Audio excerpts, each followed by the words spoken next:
Olá, pessoal, que a paz de Cristo seja com todos. Estamos aqui para realizarmos mais um debate aqui no canal, mais uma discussão no campo das ideias e não no campo pessoal. Tenho dois estudiosos aqui em relação ao assunto, a origem da vida. De um lado, eu tenho um agnóstico naturalista, que é o Francisco Fiumento, ele que é conhecido também aí em relação aos debates que já fez, inclusive já debateu com Marcos Erwin. E do outro lado, tem o meu irmão em Cristo, o Otângelo, que é um expoente do design inteligente, ateísta. E hoje, pessoal, as ideias serão colocadas sobre a mesa. E aqui a discussão não é saber quem venceu, porque quem vai decidir e seguir as informações serão vocês. Vocês que irão concluir qual lado é mais razoável de se aceitar. A proposta naturalista do Francisco Filomeno ou a proposta do Otângelo, que é em favor do design inteligente. Então, nosso debate, primeiro, iremos começar com uma introdução e ele se apresentando com 12 minutos. Ambos os lados estarão fazendo uma exposição de 12 minutos. E depois entraremos no ponto onde tanto o Otângelo vai responder a exposição que o Francisco vai trazer e o Francisco vai responder a exposição que o Otângelo vai trazer. E depois 2 minutos para a pergunta e 4 minutos para a resposta. E depois iremos para o chat buscar algumas perguntas para os dois responderem. Então, rapidamente, só para dar uma boa noite para o pessoal, Francisco, depois você vai estar no seu tempo de fazer a exposição, dá uma boa noite para o pessoal que está assistindo. Boa noite para todos. Eu gostaria de corrigir uma pequena coisa. Eu não sou um estudioso, um pesquisador em biopoese. Eu sou um leitor assíduo sobre biopoese e um divulgador científico no tema. Os pesquisadores de biopoese lidam com problemas bem mais graves que o meu folhear páginas, certo? De formação engenheiro químico, e aí vai ser a chave para se entender que muito do que nós vamos tratar aqui precisa, na verdade, um conhecimento de secundário do meu tempo, atualmente ensino médio, de química e alguns rudimentos de bioquímica, certo? E aí, vamos lá. Muito bem, Francisco. Otângelo, agora você pode estar dando uma boa noite para o pessoal, que você vai fazer a exposição, né, do assunto. E eu já vou mandar um salve aqui para a galera que está assistindo. Sim, boa noite a todos. Agora, se tiver problema com áudio, quando eu colocar aqui o PowerPoint para fazer a apresentação, o Jadson, aí você me avisa se começar a cortar, que eu vou fazer a apresentação com o celular, porque eu tive recentemente um debate com um pessoal na Alemanha e não foi possível diretamente, tive que usar o celular, ok? Você vai ter que fazer uma exposição do assunto que você vai apresentar sem jogar na tela, tá? É mais abordando mesmo, assim, argumentando, né?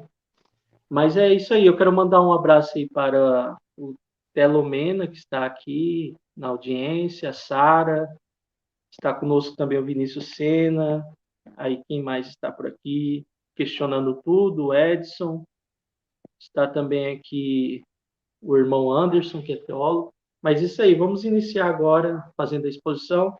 Quem vai estar começando é o Otângelo e depois é o Francisco Fiumento, que vai estar falando também, mostrando a posição dele. Então, fica à vontade. Otângelo, você vai ter 2 minutos e eu vou colocar aqui o tempo mostrando, beleza? Vai lá, fica à vontade. Você pode dividir a tela, por favor? Eu não vou conseguir dividir, Otângelo. Por quê? Porque eu saí do StreamYard pelo computador. Mas eu vou ver se eu abro aqui, se eu consigo. Você mandou para mim já? Já mandei a Beleza, vou apresentação. abrir. Tá bom? Você Então, me avisa. eu vou deixar o Francisco começar, porque enquanto eu abro aqui, vai ser melhor. Eu tento aí abrir, eu acho que não tem muito segredo, não. Beleza, tá abrindo aqui, ó.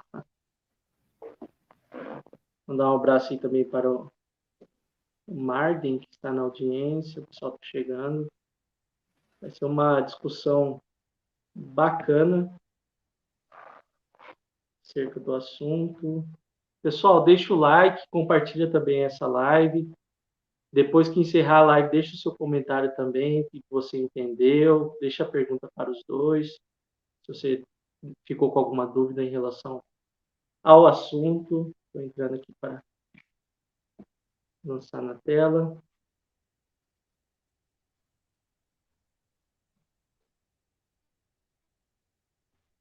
Deixa eu ver aqui. Abraço, Samuel, Marcos, o Michel também está na audiência. Pronto, posso começar? Solta aí. Pode começar, Walter. Até hoje, a origem da vida é uma questão em aberto, sem que pesquisadores tenham encontrado uma solução para o problema. Vejamos o que diz o Jim Cunningham, um especialista reconhecido no campo da evolução e bioinformática. Ele escreveu em 2012 no seu livro A Lógica da Chance: ainda não temos um modelo coerente, plausível, muito menos um cenário validado para o surgimento da vida na Terra. Certo? Ô, Tanjo, tá cortando. Tá cortando, né? Sim. Eu parei o tempo. Então eu vou fazer o seguinte. Pode parar. Eu vou fazer o seguinte, eu vou entrar com o celular, que aí não tem problema, ok? Tá bom. Aí se me dá um minuto só que eu vou pegar o celular. Eu vou entrar com o celular. Tá bom. Então, esse assunto, antes de você fazer a exposição, Francisco, para não ficarmos em silêncio aqui, é um assunto complexo, é um assunto profundo, quando vai se tratar acerca... Se é um assunto complexo? Isso. Se é um assunto complexo, é um dos mais complexos assuntos que a humanidade tem confrontado desde o nascimento da filosofia natural lá com os gregos, porque não era ciência.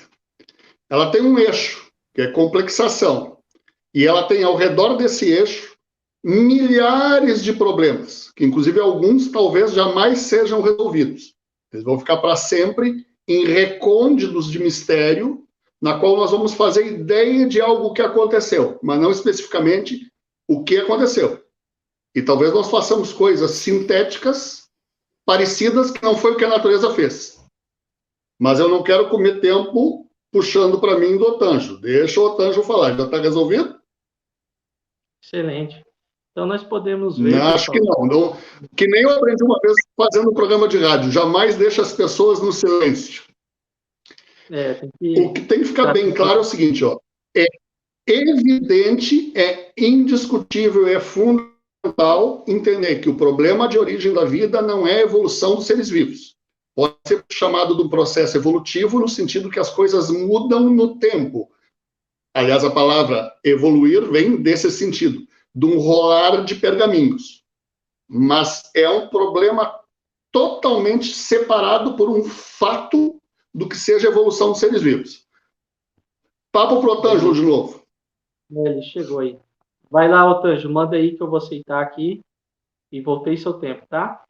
Vai lá. Eu acho que, na verdade, eu precisava mandar a apresentação para você colocar ela na tela e eu falar, e depois eu pedir para você mudar uma tela depois da outra. Aí eu só vou poder fazer isso mandando o arquivo para você pelo Gmail. Vou fazer o seguinte, eu vou dar a palavra primeiro para Francisco e depois eu faço isso e depois eu vou ter a minha fala depois. Eu acho melhor. Beleza, me manda pelo WhatsApp, Otanjo. Não, eu vou ter que mandar pelo Gmail. Você me passa o seu e-mail, que eu vou mandar pelo e-mail a apresentação, ok? Pode começar aí, que eu meto. Então, fazendo a exposição. Vou colocar o tempo aqui, tá bom? Vamos voltar ao eixo. O que tem que se entender que é origem da vida, que o termo melhor se dizer biopoese, que é como a vida se formou, é uma questão de procurar entender como processos químico-geológicos em escala global, porque não é mais o papo que um dia houve da poça onde houve algo exótico. Também não é o passo de uma escada que vai subindo. Vão ter ramificações, fusões, seguindo até chegar em determinada situação num determinado ponto do nosso passado, mas distante ainda, por exemplo, dá para se dizer 200, 300 milhões num ponto inicial.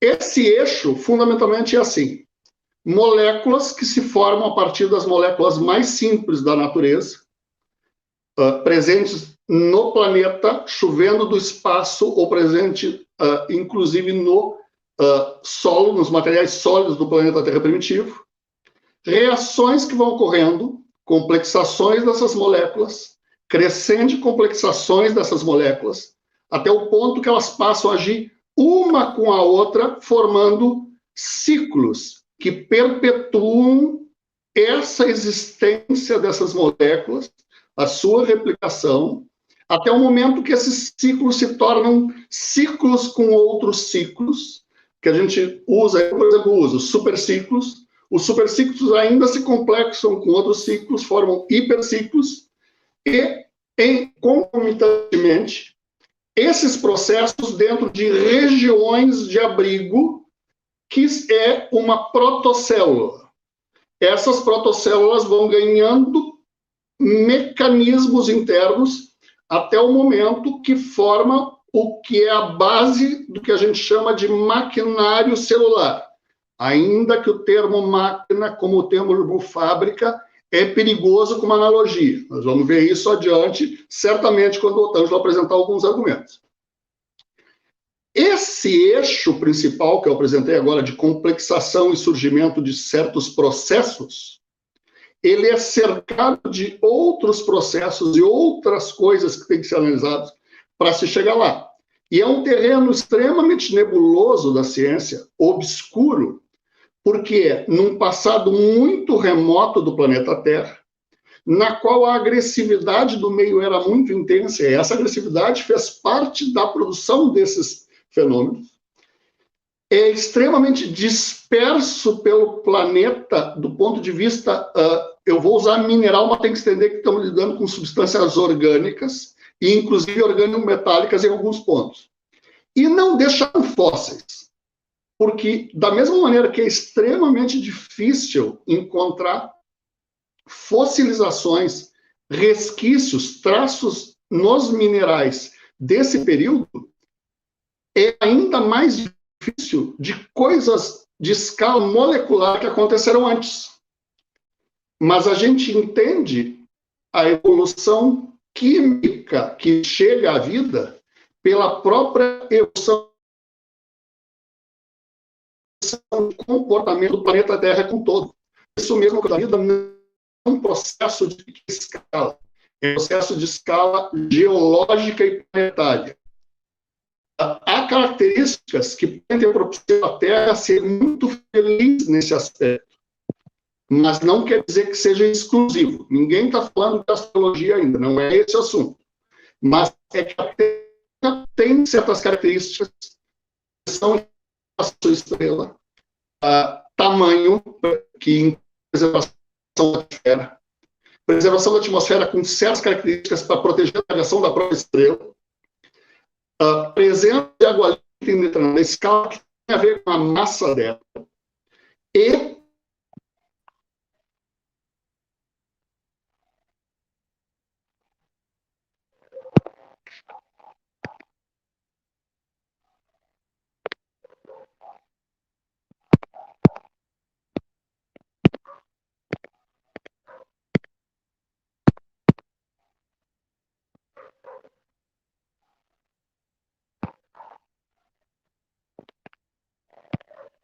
Você tá aí, Jadson? Sim. Então, ele saiu do... Tem que desligar a câmera quando ele voltar para ver se melhora, porque está cortando muito.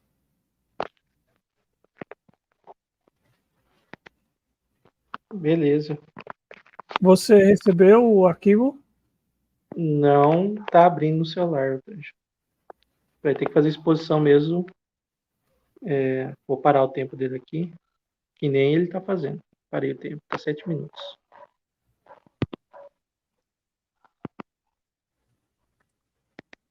voltou. Voltou. Você tem 7 minutos, Francisco. Pode continuar. Não sei se seria melhor você desligar a Chegamos câmera. nos pontos obscuros. Talvez seja melhor você desligar a câmera porque está ruim Chegamos- a ligação. Minha câmera, ligação, não sei o que tu está falando hoje. Está cortando. Não, essa tombada é meio normal, porque eu participo. Eu estou achando que vai ser melhor você falar sem a câmera ligada, para ter mais banda, sabe? Pra mim, o áudio... Não, você faça assim, nunca cai. Foi a primeira vez que cai numa live. Então, continua. Tá. Vamos lá. Estavam nas regiões obscuras, né? Aí vamos ao seguinte. Exatamente pela dificuldade desse problema e pelos mistérios que ele tem, pela ainda ignorância da ciência sobre esses aspectos, surge o negacionismo de quem julga a vida, complexa como ela é, mesmo para a mais simples célula, de ter se originado de processos naturais. Aí vem o mundo dos criacionistas, que é sempre o surgimento miraculoso direto, desde uma mais simples e imaginável bactéria, certamente também de um vírus, a discussão vida ou não vida não cabe ao caso, e também de um elefante, de uma baleia azul, ou qualquer ser vivo, por patológico ou nocivo que seja. Estamos com qual tempo? Aí que não. Agora travou a sua imagem para mim. 6. Agora vamos ao seguinte, dá 1 minuto para cada problema. Essa argumentação dos criacionistas e TDI, que é apresentar que determinados passos tenham sido um designer que tenha projetado, e no Brasil evoluiu para um criacionismo escancarado, tem sempre o problema seguinte, considera que o designer, no fundo, vai chegar numa divindade, seja incapaz, impotente e um demiurgo não tão muito apto que a natureza não possa funcionar por si.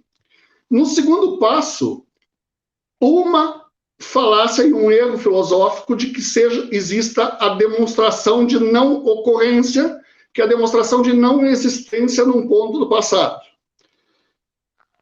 Uma permanência do raciocínio do princípio vital, que as moléculas ligadas à vida têm que ter origem na vida ou no ato mágico, refutadas já pela síntese da ureia em 1828. A falácia do apelo à ignorância.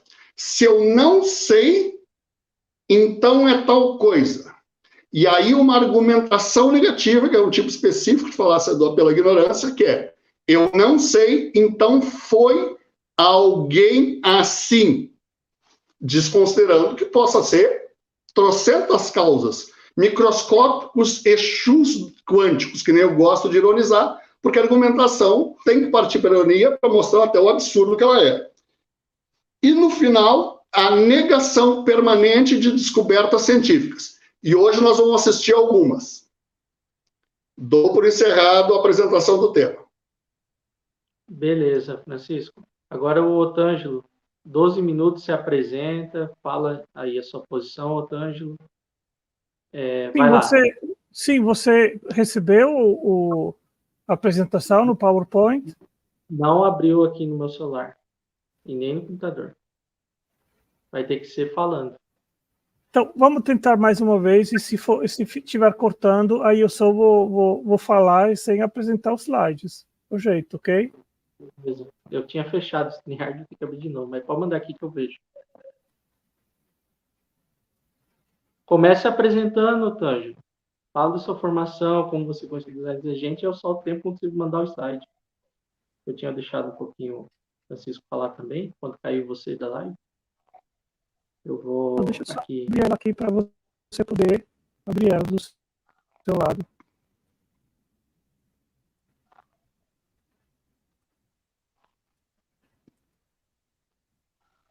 Pronto. Pronto, você pode abrir ela de novo. Tá. Vai lá, pode falar, Otângelo. Até hoje, a origem da vida é uma questão em aberto, sem que pesquisadores tenham encontrado uma solução para o problema. Vejamos o que diz Eugene Koonin, um especialista reconhecido no campo da evolução e bioinformática. Ele escreveu em 2012, no seu livro A Lógica da Chance: ainda não temos um modelo coerente e plausível, muito menos um cenário validado para o surgimento da vida na Terra. Certamente, isso não se deve à falta de esforço experimental e teórico, mas à dificuldade e complexidade extraordinariamente intrínseca do problema. Uma sucessão de etapas extremamente improváveis e essencial para a origem da vida fazem o resultado final parecer quase um milagre. Tradicionalmente, o debate sobre a origem da vida era sobre o que vinha primeiro, o mundo RNA ou o metabolismo. A origem do metabolismo na Terra primitiva, para explicar a origem da vida, é um problema tão gigantesco quanto o primeiro dispositivo de armazenamento de informação, o RNA. E também a origem da própria informação especificada, complexa, instrucional, armazenada nos genes, mediante a língua do código genético, análoga a um projeto feito por engenheiros para construir uma fábrica química. A verdade é que tanto o metabolismo como o sistema de armazenamento de informações genéticas tiveram que surgir juntos. Um não teria nenhuma função sem o outro. Em um artigo na renomada Scientific American, o autor escreveu: os organismos primitivos começaram a se dividir nos diferentes ramos que compõem a árvore da vida. Entre esses dois eventos seminais, surgiram algumas das maiores inovações existentes: a célula, o código genético e um sistema de energia para alimentar tudo isso. Todos os três são essenciais para a vida como a conhecemos. Aqui nós temos o princípio da complexidade irredutível. A vida biológica consiste principalmente em 4 blocos de construção de macromoléculas: carboidratos, lipídios, proteínas feitas de aminoácidos, ácidos nucleicos que compõem o RNA e o DNA.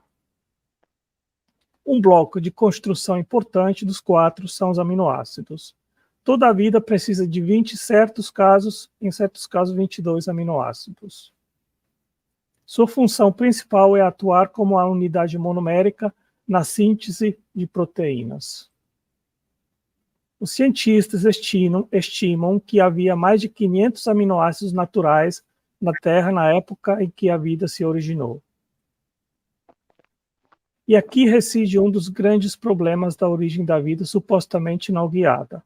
Na Terra prebiótica, havia moléculas apenas de modo caótico e desordenado de todos os tipos, e a grande maioria era irrelevante para a origem da vida. E não havia seleção natural evolutiva antes do surgimento da vida.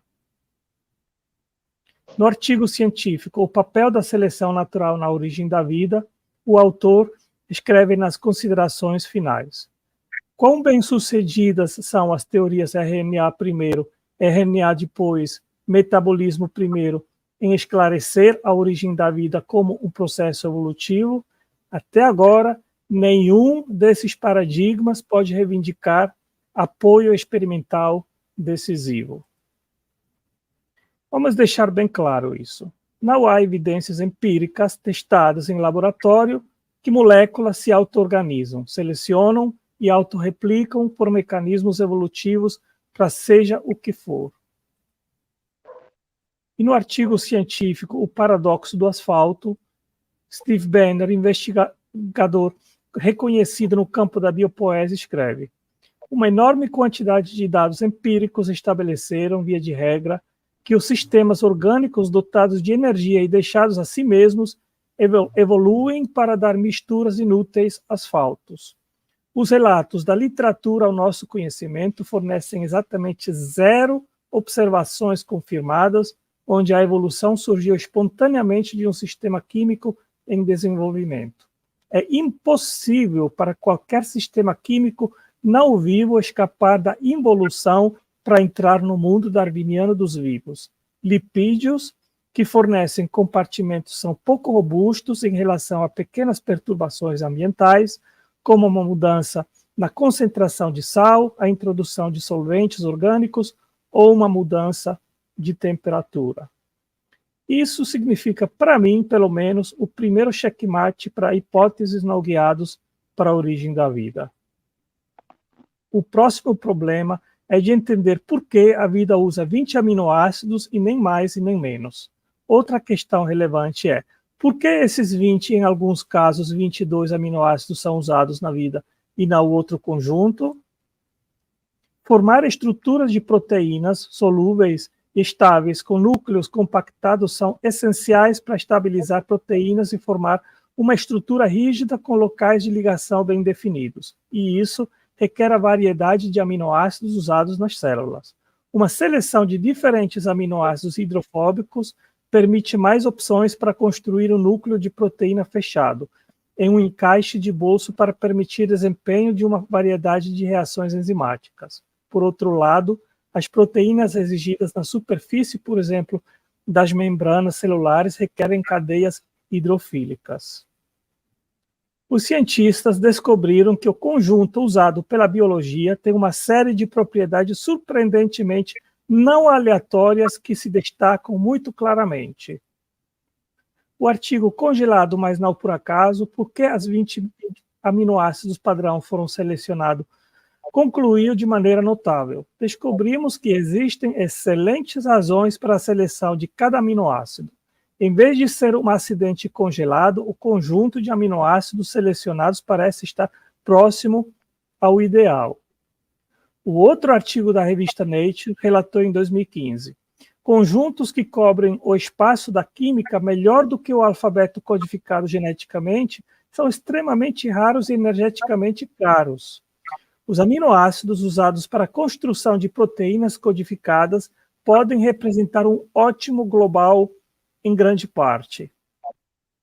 Examinando as propriedades, detectaram apenas 6 conjuntos de aminoácidos ideais para a construção de proteínas das 100 milhões de possibilidades testadas, e isso sugere que o conjunto usado na vida é melhor ajustado entre 16 milhões alternativas. O problema aqui é que um arranjo de uma variedade de aminoácidos corretamente selecionados não teria função até o início da vida. Somente um agente consciente e inteligente com visão e raciocínio poderia selecionar objetivos específicos distantes. Eventos aleatórios e não guiados produzem apenas estruturas caóticas. A ciência não tem a menor ideia de como o conjunto ideal poderia ter surgido de forma prebiótica e sem uma mão orientadora. Depois vem o problema da ligação peptídica de aminoácidos para formar proteínas. A formação de ligações sem ajuda de enzimas representa um grande desafio. Dado um oceano cheio de pequenas moléculas dos tipos e serem produzidas na Terra pré-biológica, com os tipos de processos postulados pela origem dos entusiastas da biopoese, a próxima questão é sobre a polimerização. Existem muitos problemas diferentes enfrentados por qualquer proposta. Os polipeptídeos são polímeros de aminoácidos. Em outras palavras, muitos aminoácidos são encadeados e ligados entre si por meio de reações de desidratação que formam ligações peptídicas entre eles. A polimerização é uma reação em que a água é um produto. Assim, só será favorecida na ausência de água.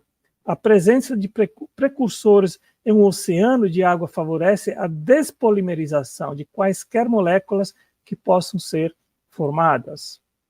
O próximo problema é de ligar as cadeias laterais de aminoácidos corretas. Existem 4 maneiras diferentes de ligar os aminoácidos pelas cadeias laterais. Se ligado à cadeia lateral errada, não funciona.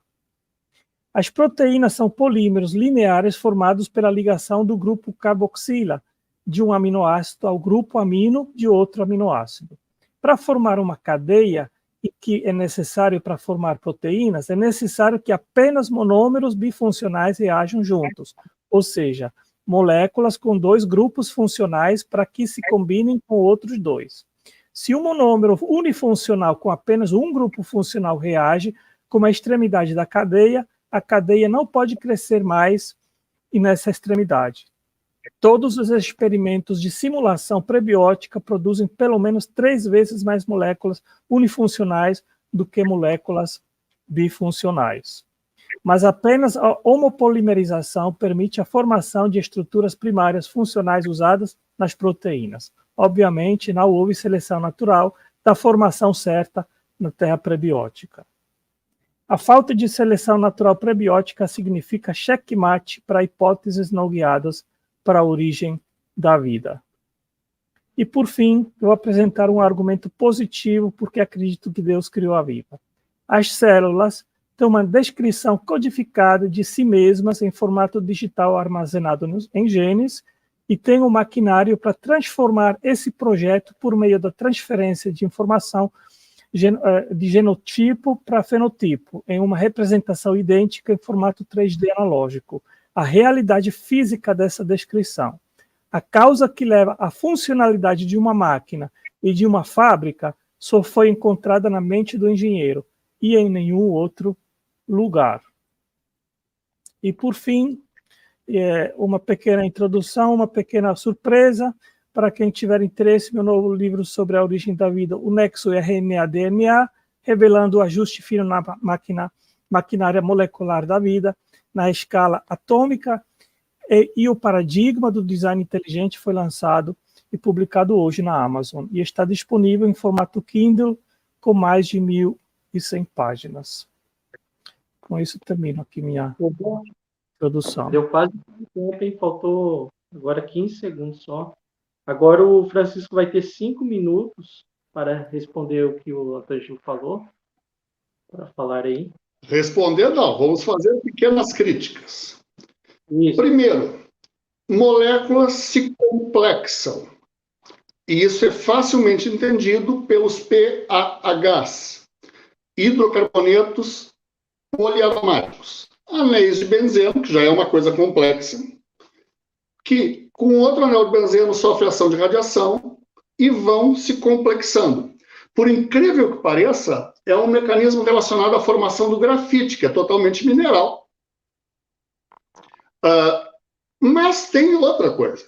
A gente já sabe que gases com ação de radiação e em eletrossíntese, raios, e a atmosfera terrestre sempre teve raios, talvez tenha tido uma estática muito maior que ela tem hoje, quando ela era mais densa. Complexo, isso se sabe desde os anos 50, experiência de Urey Miller. Agora vem outra coisa. Formado aminoácidos e outros tipos de compostos, por exemplo, com a ação do H2S, que é abundante na Terra, é produzido desde processos vulcânicos na decomposição de sulfetos, os óxidos de enxofre formam outras espécies químicas que podem colaborar também com reações. Mas não é por aí só que a gente vai agora. Havendo uma sopa numa terra primitiva de aminoácidos, apenas aminoácidos eu vou tratar, o impacto meteorítico, e nós já provamos isso em laboratório, faz as moléculas se complexarem, faz formar um primeiro peptídeo. Se esse peptídeo for de determinado tamanho, 2 é o mínimo, e ele sofrer outro impacto, forma 3. E não há a necessidade de hidrólise. A água ser um produto não é garantia química de certa decomposição. Vai interferir pH, outros agentes, fases, e aí entra de novo os PAHs. A Terra primitiva provavelmente tinha fases apolares. Aí vai ter reações do tipo o mais variado possível, inclusive com 2 fases, tal como se tem nylon, de diácidos com diaminas. Você tem aminoácido, pode ter formado amino. E não tem como se dizer que essas moléculas formadas, porque desde que tem 3 bloquinhos só de aminoácidos, se pesquisa praticamente isso só em aminoácidos, já forma uma capacidade catalítica de formar mais polimerização. E muitas vezes a decomposição é a razão, a certeza que vai se ter um novo componente no meio que vai poder continuar essa complexação. o papo de seleção tanto não tem nexo que houve uma época que a gente localizava na literatura 4 aminoácidos já formando seleção de orientação quiral, o ladinho da molécula. Agora a gente sabe que 3 também e 2, dependendo da geometria, já forma. Agora, a permanente falácia aqui que apareceu é a gente denominou isso há pouco, a turma que discute biopoese com os criacionistas. É colocar a carroça nas frente dos bois. Não há proteínas ainda. Há protoenzimas, há agregações de moléculas com algum tamanho que já propiciam um nicho catalítico, produzindo mais reações. Não dá para se comparar com uma coisa que vai ser lá adiante. Tem que vir bem mais para trás para os primeiros momentos da química. E sempre lembrando que a analogia com fábrica e com máquina é muito didática, mas no fundo ela é errônea. Por quê? Porque átomos e moléculas não são porcas, parafusos, chapas, engrenagens e máquinas extremamente simples da mecânica. Elas têm interações entre elas que independem, inclusive, de uma noção humana dessa geometria tipicamente euclidiana das construções humanas. Ao se aproximarem 2 moléculas de determinada razão num meio, lá pelas tantas, elas sofrem reação e se complexam. Então, não vale a pleno, é muito bonitinho, mas inútil, a analogia com máquinas e fábricas. E continua havendo o problema do artesão atrapalhado. Sempre. Tranquilo? Beleza, que aumento. Agora o Otângelo, 5 minutos para responder o Francisco. Fica à vontade, Otângelo, vai lá. Então, o Francisco falou da falácia da ignorância, ou seja, o eterno argumento do Deus das lacunas, né? Na verdade, no final da minha apresentação, eu apresentei um argumento positivo, ou seja, projetos e sistemas de transmissão de dados de informação, a decodificação desses dados e a transformação desses dados no objeto físico 3D equivalente a esse projeto, é todo um processo que nós só temos visto inteligência produzir. E equivalente àquilo que nós fazemos, nós vemos justamente na célula, ou seja, nós vemos na célula a informação instrucional, codificada, especificada, armazenada nos genes.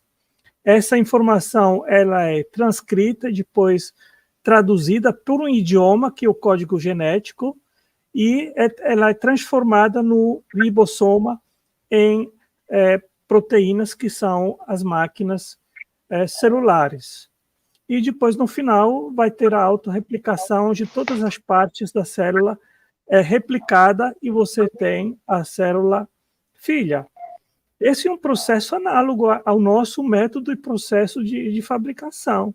E isso é uma coisa que nós sabemos, que inteligência ela é capaz de produzir tudo isso pela nossa própria experiência.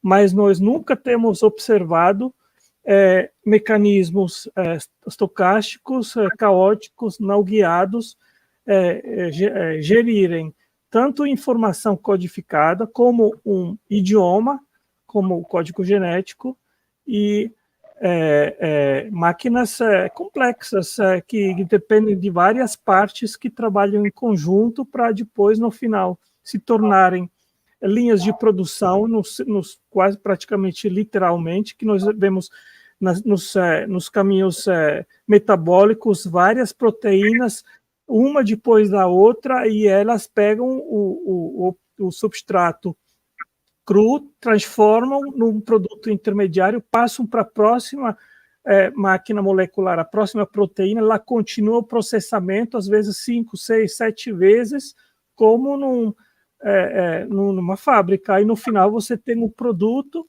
que, eventualmente, pode ser inserido num sistema maior, como, por exemplo, o produto de um RNA, ou um DNA, que serve com um fim maior.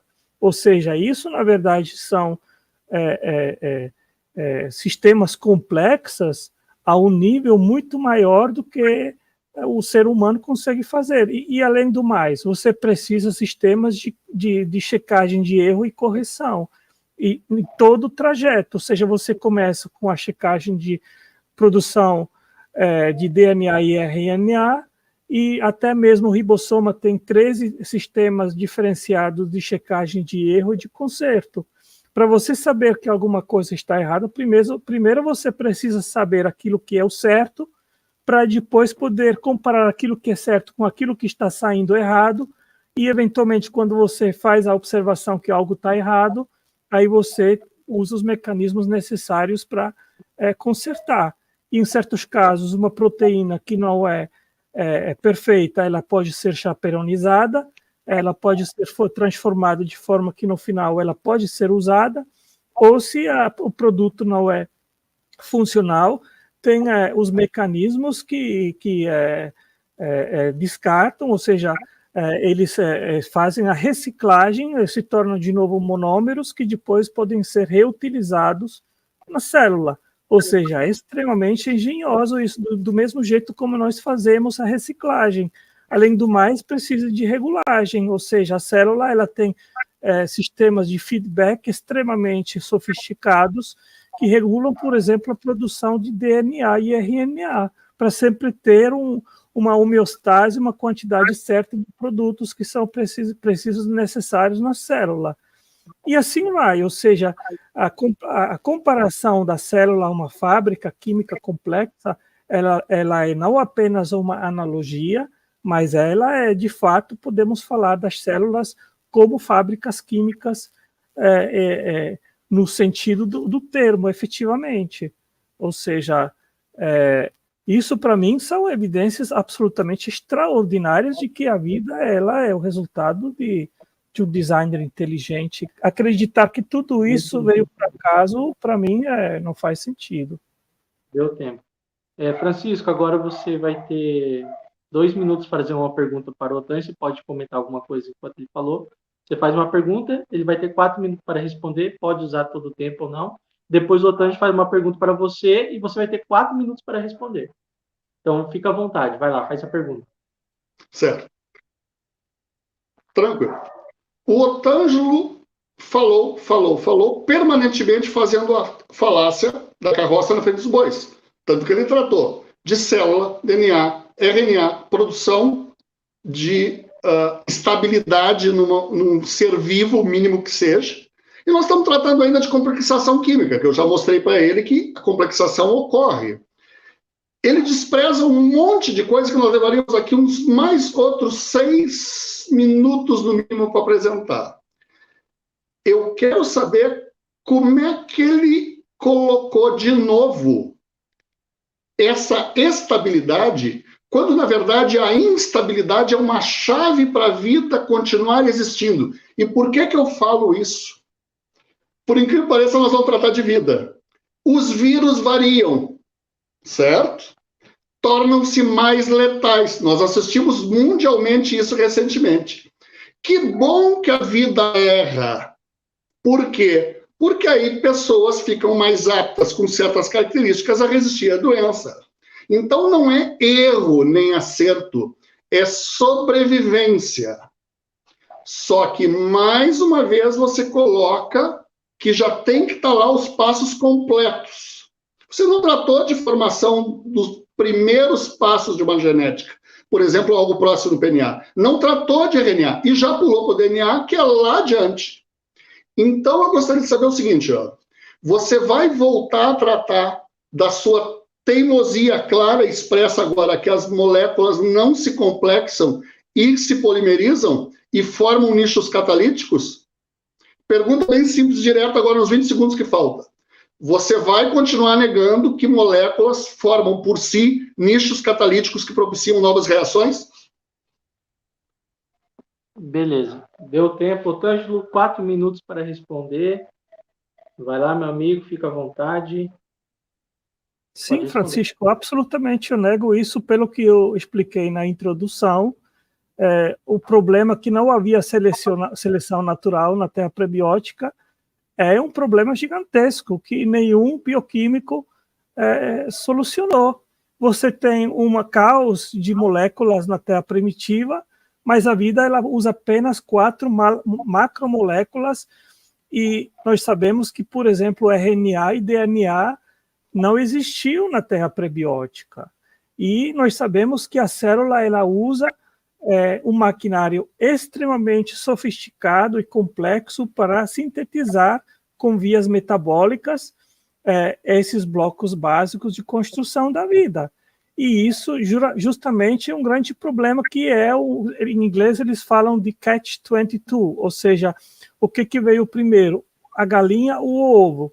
Porque você precisa de enzimas e as vias metabólicas para fazer os blocos básicos da vida, mas você precisa dos blocos básicos da vida, como os aminoácidos, para fazer justamente o maquinário que faz os blocos básicos da vida. Então a pergunta é, o que veio primeiro? É aquilo que eu expliquei logo no início da minha apresentação inicial. Você precisa de 3 coisas ao mesmo tempo. Você precisa de informação para fazer as proteínas, máquinas moleculares da vida, e também informação para a operação da célula.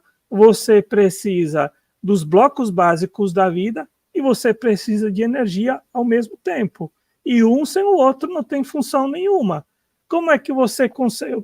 Que função que tem uma RNA, uma DNA, se você não tem um maquinário para fazer a transcrição e a tradução dessa informação que serve depois para fazer as proteínas? O que serve essa maquinária toda se você não tem energia para você poder injetar nas enzimas para elas poderem operar? Não funciona. Uma precisa estar junto com a outra. Por isso que eu digo que a célula, a vida, ela é irredutivelmente complexa. Nós temos até mesmo vários artigos científicos que fazem essa pergunta: qual é a célula mínima, qual é a complexidade mínima que precisa existir para a vida poder começar? E geralmente nós temos uma micoplasma, já tem 500 mil nucleotídeos, que é enormemente complexo. Tem artigos que dizem as vias necessárias são em torno de 400 pontos de entroncamento onde tem que ter enzimas trabalhando. Ou seja, como é que você explica isso de uma forma não guiada, aleatória, numa Terra primitiva? Não tem como. Isso aí é irracionalidade total de imaginar que uma complexidade dessa pudesse surgir por meios não guiados, aleatórios, numa Terra primitiva. E esses blocos que você diz que poderiam, de uma certa forma, originar prebioticamente, você não respondeu ao problema que o experimento Miller-Urey teve só uma mistureba de alguns aminoácidos, mas a maioria 3 vezes mais moléculas monoméricas, que só tinham um ponto de ligação. E você sabe aquilo que eu expliquei na minha introdução. Se você bota uma molécula unifuncional, acabou a sua cadeia para fazer uma proteína. E para mim, só isso aí acabou com toda a sua historinha, que para mim é a historinha de carrochinha. Não tem nada de racional na sua proposta de meios não guiados para criar a vida. Deu tempo, Otângelo. Francisco, 2 minutos para a réplica, depois o Otângelo vai fazer uma pergunta para você, 2 minutos, vai ter 4 minutos para responder, beleza?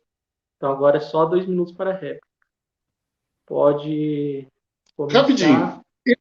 Essas moléculas unifuncionais, porque ele quer. Aí ele bota a hidrólise que decompõe. Aquela unifuncional que ele colocou lá porque ele quer, a hidrólise dele tira de lá e continua a polimerização. Quando a gente faz camadas de argilas e bota no meio com aminoácidos e faz eles passarem por meio dessas argilas aos mesmos moldes de um ribossoma, começa a formar cadeias de 12 aminoácidos. Então, onde é que está a tua limitação imposta desse jeito? Assim, como é que coloca essa limitação porque tu quer? E, de novo, você vai direto para RNA e DNA, que são maquinários lá adiante, e pula etapas que tu sequer conseguiu refutar que acontecem. Então, eu estou te mostrando uma agora que tu não sabia. Certo? Aí vamos ao assunto. Tenho lá, rapidinho, eu acho que tem 30 segundos, basta. Se tu tem uma cadeia de aminoácidos formáveis, que nem eu te mostrei agora com argilas, coisa banal de existir na Terra, e a tua química com alterações causa alteração de um aminoácido, por exemplo, levando ele a virar um tipo N2-aminoetilglicina, uma reação lateral que, inclusive, tu não quer que ocorra, eu estou dizendo que ocorre, começa a formar um protoácido nucleico, um proteonucleico, ácido proteonucleico, da família do PNA, certo? E ele já é uma base para uma coisa que vai acontecer adiante, que já é uma etapa intermediária para chegar no RNA. E detalhe, esse tipo de molécula, assim como o anterior, tem capacidade catalítica, que de novo você cortou e você não entendeu que não é uma coisa ao acaso num lugarzinho restrito, é na Terra inteira, em quadrilhões de toneladas de água com trilhões de toneladas de materiais. Você colocou a coisa de novo restrito e dando pulo. Começa a seguir os passos que tu tem que derrubar, porque senão te derruba em cada passo que tu deu. Tranquilo? Terminou a minha explanação. Beleza. Otávio, você pode comentar? Você pode comentar e Francisco, fazer pergunta, tá bom? Então, Francisco, você pinta um quadro como seria muito fácil fazer uma RNA prebioticamente, mas você simplesmente negligencia que nós estamos falando de pirimidina, de purina, que são as nucleobases do RNA, que são específicas e complexas, e que elas precisam ser exatamente na configuração que elas têm, para elas ter funcionalidade depois, no futuro, poder formar o DNA e ter a força de hidrogênio exatamente ajustada de forma fina, para você poder ter a ligação de uma RNA para outra, ou, aliás, uma DNA para outra, um monômero para outro, para você poder fazer aquela bela estrutura do DNA, aquela coisa toda curvadinha que nem uma escada. Então, se você tem um número basicamente infinito de possibilidades de nucleobase numa terra prebiótica, como é que você vai selecionar justamente a configuração de pirimidinas e purinas que são funcionais com a estrutura atômica isomérica correta para depois você poder ter base pairing de Watson-Crick? Isso já o problema da seleção natural prebiótica já começa aí. Então, você, meu amigo, você já acabou a história ali, porque você, por chance, nunca vai ter as nucleobases que a vida usa e precisa, entre o espaço químico basicamente infinito. Você é um engenheiro químico. Se você quer fazer um medicamento, você precisa usar o quê? A sua cabecinha para você escolher os ingredientes, que nem a mulher que pega lá a receitinha para fazer o bolo lá. Tem que ter tudo o ingredientinho certo.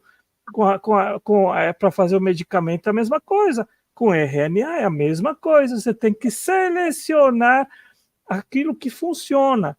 E o que isso seleciona? Sabemos que inteligência funciona, não inteligência não funciona. Então, minha pergunta, como é que você resolve esse problema gigantesco que, no meu entender, no meu ponto de vista, não tem solução?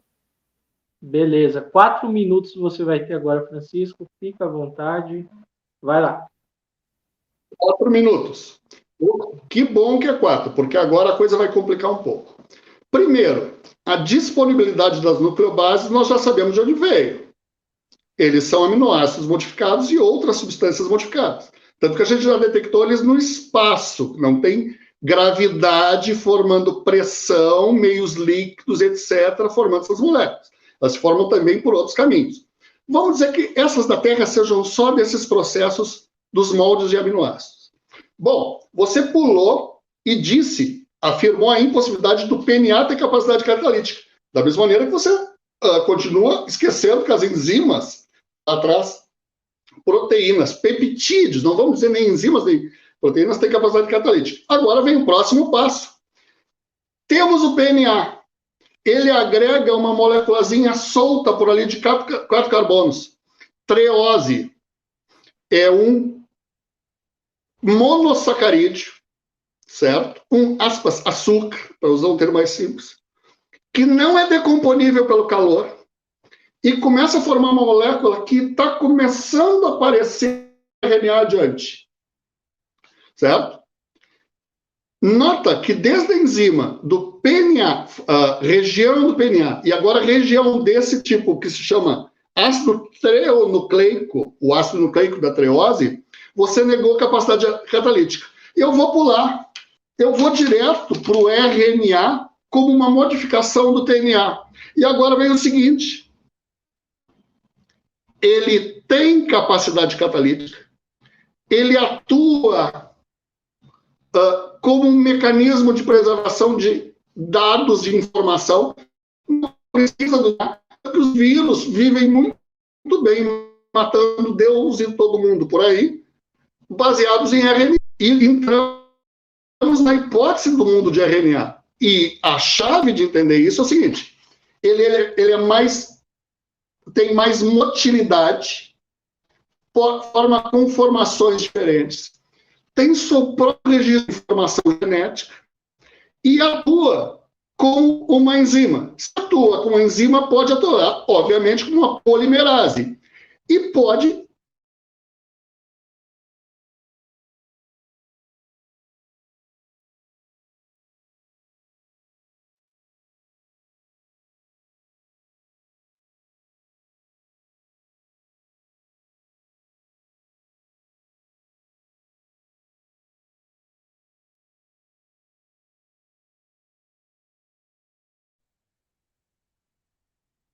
Ele travou, Tanjo?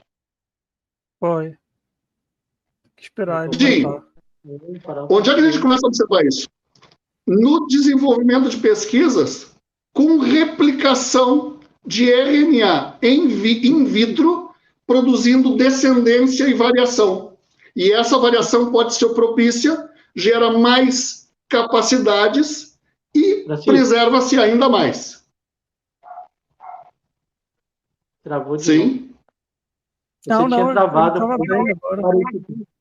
Agora você voltou, mas eu parei seu tempo. Aí você pode falar agora. Deu uma travada. Vai lá. Pode em continuar. minuto. Tá muito travado o teu áudio para mim. O meu tá normal. Eu estou lhe ouvindo, Francisco. Pode continuar. Pode continuar. Tranquilo? Pode continuar. Não, mas eu já apresentei a explanação. O Otângelo sempre pula, como muito criacionista pula lá para diante, ou defensor do TDI, da TDI, pula lá para diante para processos complexos sem tratar os passos que se supõem intermediários. Sendo que esse agora não é hipotético. É hipotético e com observações experimentais, com evidências laboratoriais. Certo? Então, pode encerrar essa parte por aqui. Beleza. Otângelo, 2 minutos para réplica, tá bom? Vai lá, pode ir. Então, Francisco, o problema que eu mencionei com as nucleobases, que não havia selecional prebiótica, você não respondeu absolutamente, você veio com PNH que não resolve esse problema que eu estou apresentando. A mesma situação é em relação à ribose. Nós temos todo tipo de possibilidades, pode ser glicose, pode ser fructose, pode ser galactose, pode ser desoxirribose, pode ser sacarose, pode ser lactose, maltose.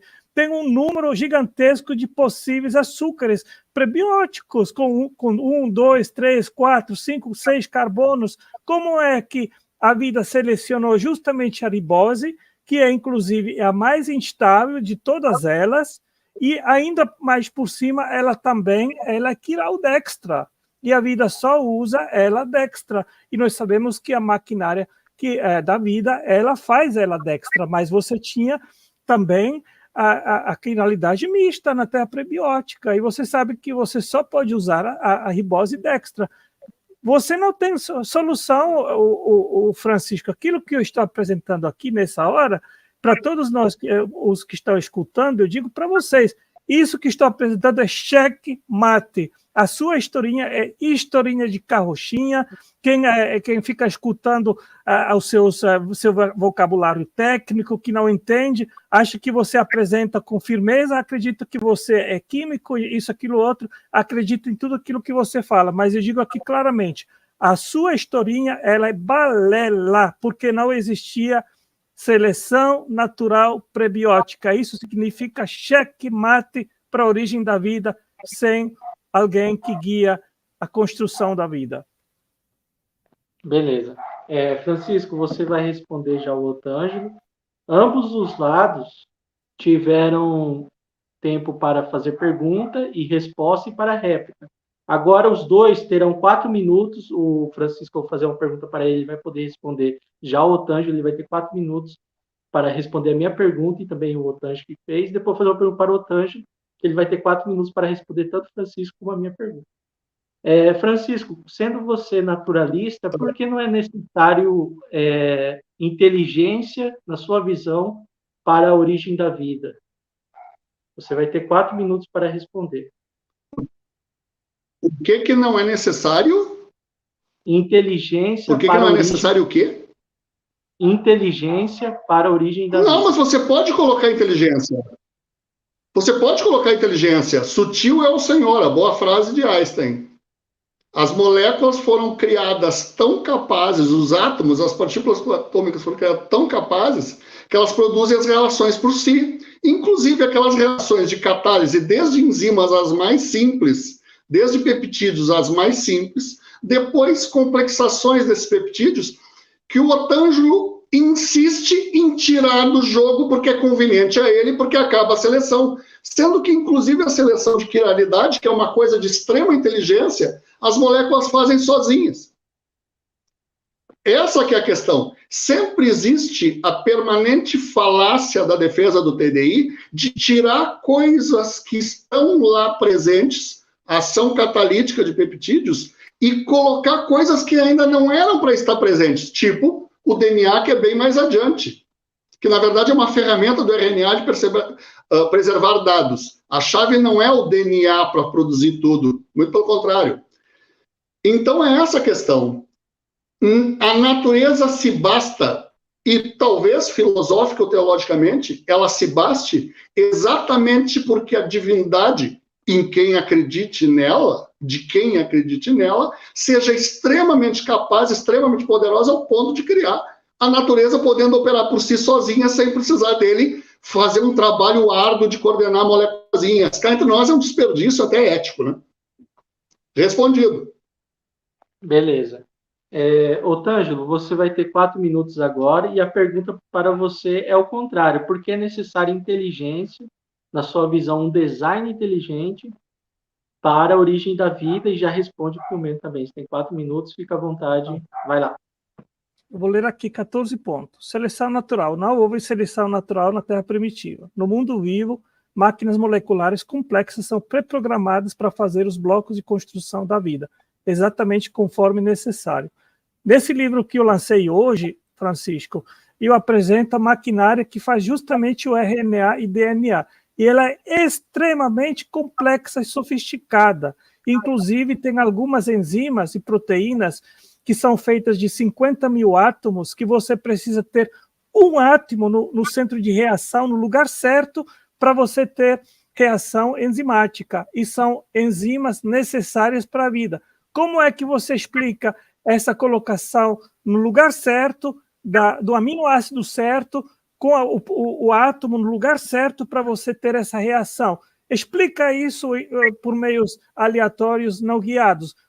A Lynn Margulis, ela disse que o caminho de você ir de um pool de blocos de construção prebióticos desorganizados até a primeira célula viva, autorreplicante, um caminho maior do que ir da primeira vida, da primeira célula autorreplicante ao ser humano. Ou seja, existe uma fossa de explicação gigantesca, da qual ninguém, e nem os cientistas que trabalham e estudam a origem da vida, falam, porque não tem explicação. Aquilo que você está mencionando, mas como chegamos aos blocos iniciais de construção para a vida? Isso aí é um problema ínfimo referente a todos os problemas que estão à frente para você explicar a origem da vida. E essa fossa entre uma seleção supostamente prebiótica natural e ter todo esse sistema, esse maquinário hiper, super, fantasticamente complexo que constrói os blocos da vida, é uma fossa que ninguém conseguiu explicar e nunca ninguém vai conseguir explicar, porque ela está muito além de um mecanismo aleatório estocástico que consegue construir tudo isso. Mas nós sabemos que inteligência sabe fazer. Eu sou desenhista industrial de profissão, por isso que tive facilidade de entender a analogia e os paralelos entre os sistemas complexos de fábrica na vida e aquilo que eu construo. E eu sei pela própria experiência, e você como engenheiro químico sabe que a nossa mente ela consegue selecionar, consegue fazer máquinas, consegue fazer turbinas para energia, consegue fazer fábricas químicas, consegue fazer tudo isso. Então nem precisa fazer hipóteses científicas para testar se a inteligência consegue, porque já sabemos que ela consegue. Agora, os sistemas não guiados falido, 70 anos de testes e só demonstraram que a vida é mais complexa do que se imaginava 70 anos atrás, e daqui a 70 anos nós vamos ter um conhecimento muito mais amplo, iremos ver que a vida é muito mais complexa ainda do que aquilo que nós sabemos hoje. E isso em direção de quê? Evidentemente de que um ser super inteligente estava envolvido em criar a vida. Beleza. Agora eu vou pescar 2 perguntas no chat. Vocês terão 5 minutos aí para responder, um ao outro que falou também. A primeira pergunta aqui é do Charles, que apareceu aqui, para o Francisco. Beleza? Deixa eu achar aqui. Ó, é o seguinte, Francisco. Pergunta ao Francisco: você tem fé que toda a vida, da forma como é hoje, veio do acaso? Acreditar em um design não é racional? Você tem certeza que Deus não existe? O Charles fez essa pergunta. Está aí na tela. Quantos minutos mesmo? Desculpe. 5 minutos. Perdão, quantos minutos para responder? 5, outro. Tranquilo, tá, sobra. Primeiro, eu não posso dizer Deus, não existe uma inteligência cósmica, não existe uma ação cósmica, talvez com uma natureza que a gente nem consiga entender, não exista. Mas o seguinte, tem que se entender até a capacidade da natureza de produzir coisas, tanto que ela não produz coisas ao acaso. Os átomos de sódio e cloro não são jogados a esmo num recipiente em forma de vapor e produzem cloreto de sódio ao acaso, produz por interações químicas. E um dos paradoxos da coisa, que está na analogia que o Otanjo usou, é que exatamente por que uma máquina para produzir RNA e DNA artificial é tão grande e complexa? Por que o Werther, com toda a equipe dele, precisou de um monstro laboratório e imensos recursos para produzir só a genética de uma bactéria sintética? A genética sintética de uma bactéria, o maquinário celular ele não usou. Exatamente porque as máquinas humanas não são moléculas e têm a limitação da nossa limitada inteligência. Tanto que a gente não entende todos os processos da natureza, mesmo coisas de apenas o interior do átomo e seu núcleo, mesmo de certas naturezas de partículas. Não é o acaso, a natureza é muito mais complexa do que a gente supõe, ela opera por leis que, embora poucas, regem um monte de coisa, há sempre a emergência de sistemas. Por que átomos soltos de carbono jogados em vapor para dentro de um recipiente formam uma película de diamante tão ordenada ao redor de uma peça da indústria? Exatamente porque os átomos seguem leis que os levam a produzir ordem, da mesma maneira que moléculas produzem complexidade. E aí vem uma frase que, na verdade, é de evolução. Quando criacionistas discutem certas coisas de evolução, sempre tem uma frase clássica, que eu não vou lembrar agora quem é: a evolução é muito mais esperta que você. E se a gente for levar isso para o lado da biopoese, pode ter certeza que a evolução química da vida foi muito mais esperta que você, ao ponto que ela não precisa de máquinas complexas de natureza humana com as suas limitações e a taxa de quebra e falha que elas têm.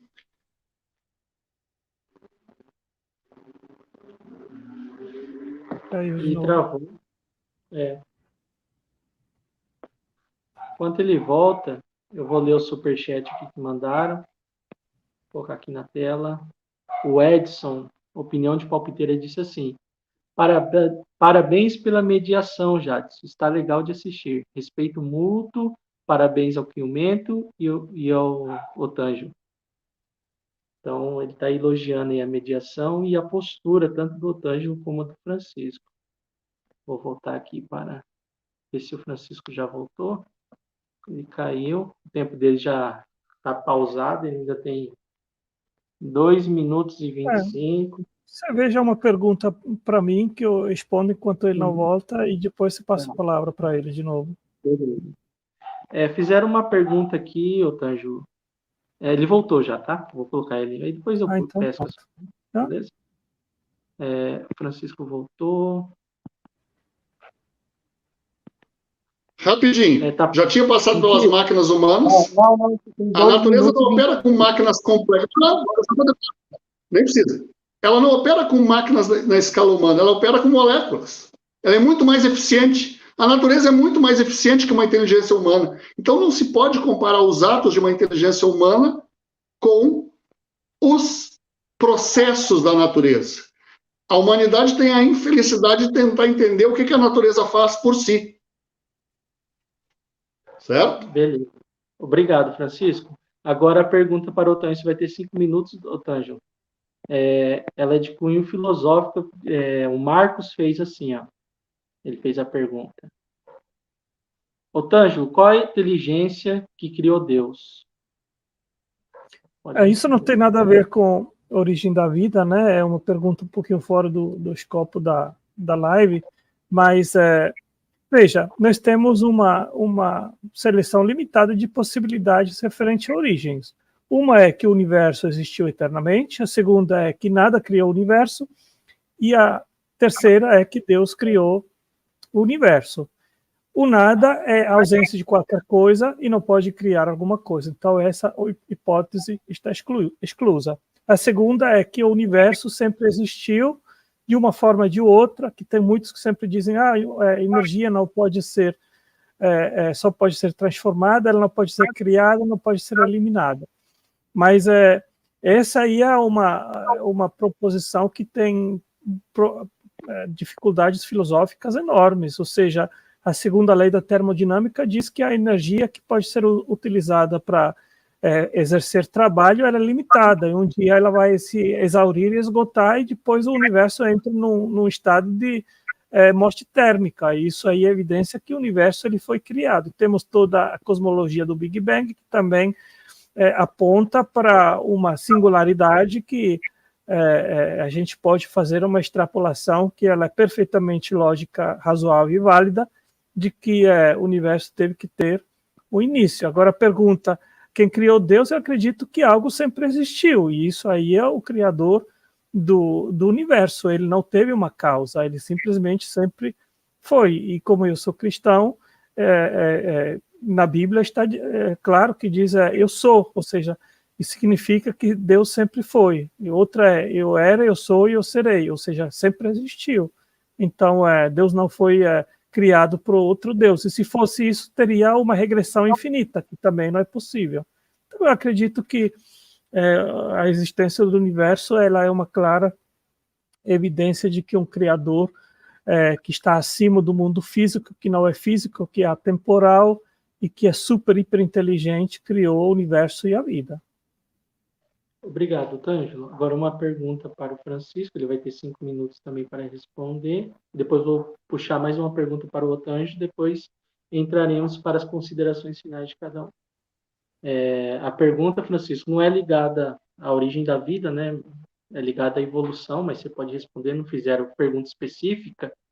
Francisco, como a evolução gerou as receitas metabólicas, com instruções via linguagem de símbolos químicos? Está aí na tela a pergunta. Pode responder. Tranquilo. Primeiro, que a natureza não tem símbolos químicos.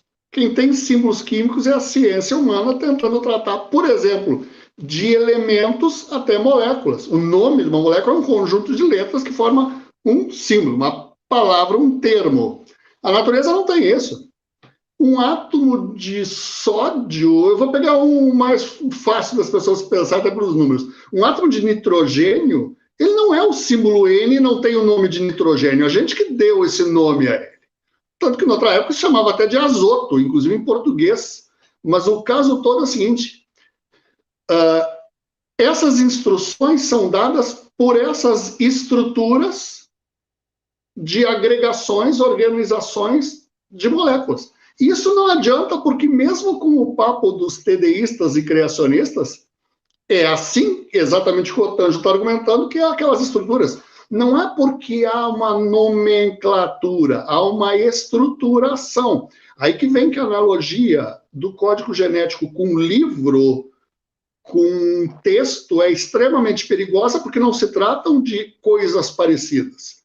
Um livro é texto sobre um papel, que nem um livro de química com símbolos e linguagem da ciência chamada química. As equações, por exemplo, o nome dos elementos, o nome das substâncias, seus dados físicos, físico-químicos. Mas não é letra, tinta sobre papel, é o próprio substrato molecular que produz reações, sistemas de reações, comunicações entre moléculas que colaboram, que é essa codificação. E isso eu apresentei que se origina de um processo evolutivo químico. E independe não ter sido assim e ter sido um milagre de alguma natureza totalmente exótica, que não nos interessa discutir aqui, com essa afirmação não tem nexo. Essa pergunta não tem nexo por causa disso. Não é uma codificação textual, linguagem lógica. São processos, mecanismos químicos, através de grandes estruturas moleculares, suas partes, componentes, moieties, suas porções e os átomos que os compõem, sua ordenação geométrica no espaço. Respondido? Obrigado, Francisco. Eu achei interessante essa pergunta do Anderson, então eu vou direcionar ela também para o Otângelo, e você pode responder com o mesmo tempo, Otângelo, vai ter 5 minutos. Como a evolução gerou as receitas metabólicas com instruções via linguagem de símbolos químicos? Vai lá, responde. Fica à vontade. Então, eu discordo porque, inclusive, eu vou ler aqui um artigo científico que diz a linguística do DNA, e o autor do artigo ele identifica 13 características da linguagem humana e o DNA compartilha 10 deles. Ou seja, se nós estamos falando do código genético, ele representa, sim, cada códon é como uma palavra que tem um significado, ou seja, nós temos 61 códons que são atribuídos a 20 aminoácidos, e temos 3 códons de início e de término da sintetização, que são instruções que a maquinária do ribossomo entende, e ela opera conforme essa palavra entrar no ribossomo. Se entra um códon AUG, a instrução começa a fazer a sintetização do mRNA.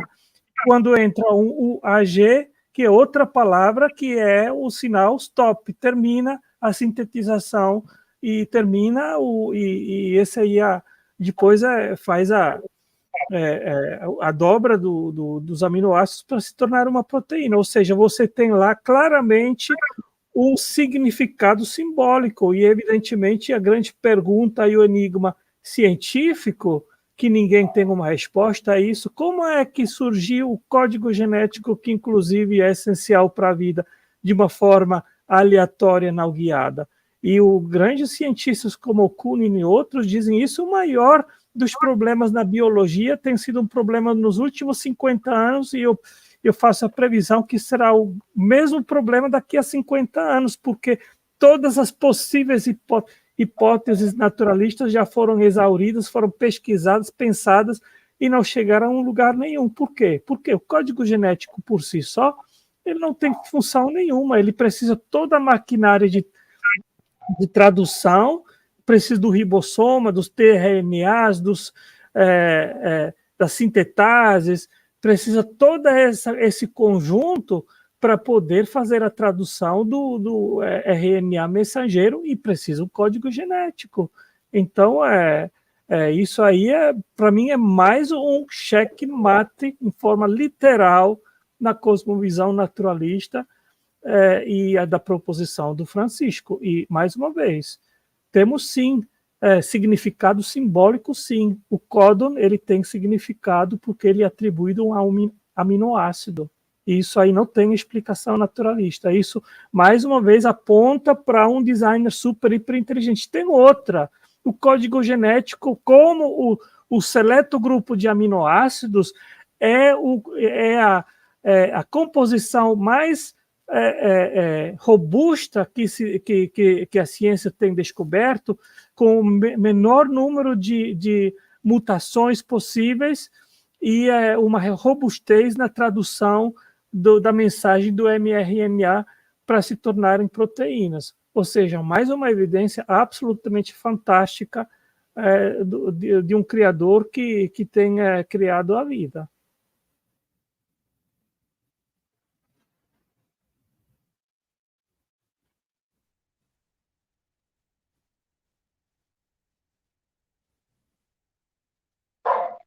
Agora, nós entraremos nas considerações finais. Francisco, você vai ter 6 minutos agora para fazer uma exposição aí acerca do que foi debatido, e depois o Otange vai ter 6 minutos também, tá? Eu quero agradecer o Edson que mandou o superchat, e ele elogiou o respeito que aconteceu aqui na discussão, e eu já convidei mais vezes o Francisco para estar participando, ele vai estar debatendo aí, possivelmente com alguns biólogos e criacionistas aí, expoente do design inteligente.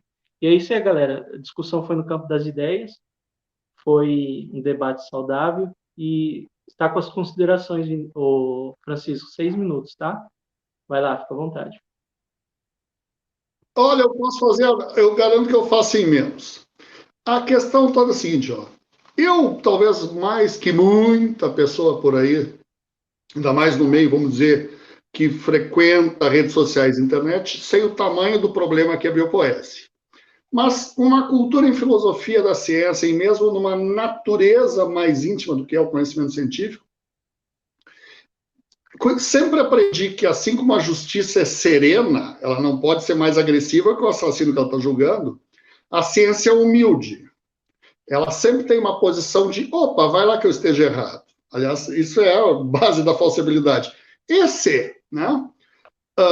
Eu não teria coragem de dizer que para os próximos, vamos dizer, um prazo curto em termos de história humana, 150 anos, que é até menos do que dista da teoria da evolução e com o colosso de entendimento que ela fez sobre a variação da vida na Terra e até sobre a sua história com as suas teorias de suporte, a biopoese vai permanecer naquele eixo principal que eu apresentei e em algumas ramificações afluentes, que estão chegando nela. Vai continuar sempre um mistério. Então, nós já temos o entendimento de muitos dos mecanismos bioquímicos de tudo que acontece na mais primitiva bactéria. Tanto que nós já construímos sua genética artificialmente. Nós já conseguimos fazer o RNA evoluir, formar um cladograma in vitro. E provavelmente, a cada ano que passa, e eu tenho assistido isso já há uns 15, sobre biopoese, acompanhando bem, sempre, cada mês, 2 meses, 1 ano, um dominozinho é derrubado. Então, provavelmente, inexoravelmente, se a humanidade estiver aí inteirinha, nós vamos chegar a um entendimento muito detalhado do quadro, talvez com pedaços faltantes, que tenha sido a origem da vida. E vai consolidar cada vez mais uma natureza que opera por si, não precisa de um jardineiro desesperado para consertar pontos que ele deixou aberto, não é um artesão atrapalhado, que nem cita o grande geneticista Collins, e a ciência vai continuar avançando. E nós vamos continuar não precisando de uma divindade providente, pela definição própria de como se apresenta o TDI, incapaz, impotente, não onipotente e, inclusive, não onisciente, porque ela tem que ficar corrigindo erros, ela teria que já saber que eles iam acontecer, então eles não poderiam acontecer. E vai cada vez mais mostrando que a natureza não precisa de nada além dela própria. E talvez resida a fé, ao final, numa posição do crédulo em uma divindade distante, operadora dos mistérios mais profundos da natureza, talvez até incognoscíveis pela filosofia, quiçá a ciência é muito menos, é um sistema fechado, e que produza o que ele quer. E nessa divindade eu creio. Tem gente que não precisa de fé nenhuma para isso, e não precisa de fé nenhuma em divindade alguma. Só que a ciência não pode viver de começar a colocar algo que mais se aproxima de uma fada a qual eu requeiro favores, do que ela tem que tratar realmente, que é como é que a natureza se comporta de uma visão totalmente naturalista, por um princípio de demarcação da filosofia da ciência. Dou por encerrado o meu encerramento. Tranquilo? Francisco, obrigado por ter aceitado o convite, viu? Foi bacana a discussão, eu agradeço aí a sua participação. E agora, Tângelo, você tem 6 minutos aí para suas considerações finais, fica à vontade, vai lá. Então, o Francisco acabou de dar um perfeito exemplo do naturalismo das lacunas. A ciência, ela não sabe como a vida se originou por meios naturais, mas acreditamos, temos fé de que daqui a 150 anos, 50 anos, 20 anos, seja aquilo que for, ela vai encontrar uma solução e ela vai ser o quê? Uma solução naturalista. E isso aí é exatamente fazer aquilo que nós constantemente somos acusados em fazer, enfiar o naturalismo na lacuna do conhecimento, dizer que só pode ser a natureza demente que vai criar a vida, que nós vamos descobrir no futuro que ela que fez sem guiar, sem nada, só por meios estocásticos aleatórios. Agora, é interessante o que o Steve Banner disse, eu vou ler aqui. Estamos agora há 60 anos na era moderna da química prebiótica. Essa produziu dezenas de milhares de artigos tentando definir processos pelos quais moléculas que se parecem como biologia podem surgir de moléculas que não se parecem como biologia. Na maior parte, esses artigos relatam sucesso no sentido que esses artigos definam o termo. E, no entanto, o problema permanece sem solução. E eu faço uma previsão também. Eu prevejo que daqui a 50 ou 100 anos o problema não vai ser menor, mas vai ser gigantescamente maior, porque cada vez mais que a ciência desvenda a complexidade da vida, mais complexidade vem à tona que também precisa uma explicação. E, evidente, vai chegar um momento que nem o mais assíduo, árduo naturalista vai poder defender que processos não guiados aleatórios criaram a vida. Então, eu encerro com essa palavra também, essa palestra aqui, essa minha participação.